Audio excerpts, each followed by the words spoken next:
మనుష్యులందు నీ కథ మహర్షిలాగా సాగదా.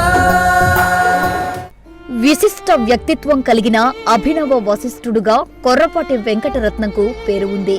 విద్యారంగ చరిత్రలో తొలిసారిగా కోచింగ్ సెంటర్ అనే పదానికి శ్రీకారం చుట్టింది ఆయనే. నెల్లూరు కేంద్రంగా 1983లో కోచింగ్ సెంటర్ను ప్రారంభించి 4 దశాబ్దాలుగా ఆ ప్రస్థానాన్ని కొనసాగించిన విద్యానిధి ఎందరో విద్యార్థుల పాలిట పెన్నిదిగా మారారు. 1943వ సంవత్సరం మే 23న చలపనాయుడు పల్లెలో కొర్రపాటి ఈశ్వరయ్య నాయుడు, తులసమ్మ దంపతుల 2వ సంతానంగా రత్నం మాస్టర్ జన్మించారు.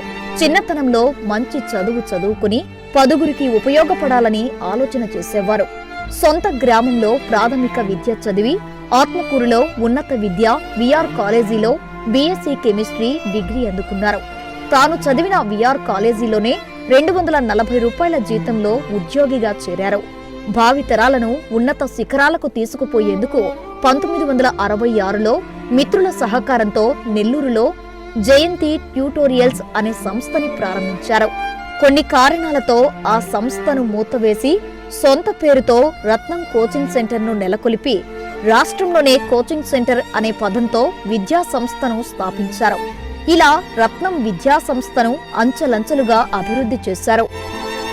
ఆర్థికంగా వెనుకబడిన ఎంతో మంది పేద విద్యార్థులకు రత్నం సంస్థలో చదువుకునేందుకు ఉచితంగా అవకాశాలు కల్పించారు. ఇంజనీరింగ్ లేదా మెడిసిన్లో దేశ స్థాయిలో ర్యాంకు సాధిస్తే వారికి డిగ్రీ చేతికి వచ్చే వరకు అయ్యే ఖర్చును కూడా ఆయనే భరించేవారు. అలా ఆయన దాతృత్వంతో చదువుకున్న వారు ఎంతో మంది ప్రపంచ వ్యాప్తంగా డాక్టర్లుగా, ఇంజనీర్లుగా తమ ప్రతిభను చూపిస్తున్నారు. ఆధ్యాత్మికత్వంలోనూ, ఆపన్నులను ఆదుకోవడంలోనూ, ఆప్తులను, ఆత్మీయులను ఆదరించడంలోనూ ఆయన ముందుండేవారు. కేవీ వెంకటరత్నం కాస్త రత్నం మాస్టర్ గా పేరు తెచ్చుకున్నారు. చిన్నారి హార్ట్ ఫౌండేషన్ ద్వారా చిన్నారులకు వైద్య సేవలు అందించిన రత్నం మాస్టర్ ఎన్నో ప్రశంసలు అందుకున్నారు. నేను డాక్టర్, ఇంజనీర్, సైంటిస్ట్ ని కాకపోయినా నేను చదువు చెప్పిన వారు ఆ కోవలో ఉన్నారంటే అంతకంటే ఆనందం ఏముందంటారు రత్నం మాస్టర్. రత్నం మాస్టర్ కు 2 సంతానం, వేణుగోపాల్, కిషోర్ అనే 2 కుమారులు. తండ్రి నాటిన రత్నం అనే మహావృక్షాన్ని మరింతగా విస్తరిస్తూ నెల్లూరుతో పాటు తిరుపతి, ఏలూరు తదితర ప్రాంతాల్లో రత్నం విద్యా సంస్థలను నెలకొల్పారు. గ్రామీణ ప్రాంతంలోకి కార్పొరేట్ విద్యని విస్తరించడంలో తండ్రి సేవా గుణాలను పుణికిపుచ్చుకున్నారు ఆ 2 కుమారులు. పట్టుదలకి, కార్యదక్షతకి, నీతికి, నిజాయితీకి, ఆడిన మాటకు కట్టుబడే తత్వానికి, వీటన్నిటికీ మూలమైన క్రమశిక్షణకి నిలువెత్తు సాక్ష్యంగా నిలిచే రత్నం మాస్టర్ జీవితం నేటి తరానికే కాక రేపటి తరానికి సైతం ఎంతో ఆదర్శవంతం. ఆధ్యాత్మికంగా, సేవాపరంగా, సాహితీపరంగా ఆయన అందిస్తున్న సేవలు చిరస్మరణీయం. శీలేనా శోభతే విద్య అనే నినాదంతో చలపనాయుడుపల్లి నుంచి చికాగో నగరం దాకా విస్తరించి పరిమళిస్తున్న రత్నం విద్యా కుసుమాలు జిల్లాకే గర్వకారణమన్న ప్రశంసలు దక్కాయి. గత కొంతకాలంగా రత్నం మాస్టర్ అనారోగ్యంతో బాధపడుతున్నారు. తరచూ హాస్పిటల్ కు వెళ్లి చికిత్స పొందుతుండటంతో ఇంటి వద్ద విశ్రాంతి తీసుకునేవారు. ఈ సమాచారం తెలుసుకున్న ముప్పవరపు వెంకయ్య నాయుడు ఉపరాష్ట్రపతి హోదాలో రత్నం మాస్టర్ ఇంటికి వెళ్లి పరామర్శించారు.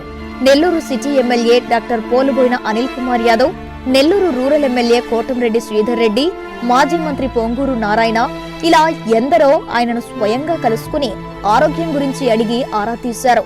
చెన్నైలోని ప్రైవేటు హాస్పిటల్లో చికిత్స పొందుతున్న రత్నం మాస్టర్ ఆరోగ్యం పూర్తి విషమించడంతో వైద్యులు ఇంటికి తీసుకుపోవాలని సూచన చేశారు.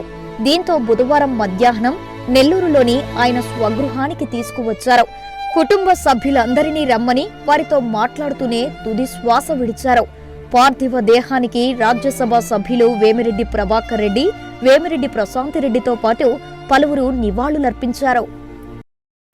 మనుష్యులందు నీ కథ మహర్షిలాగా సాగదా.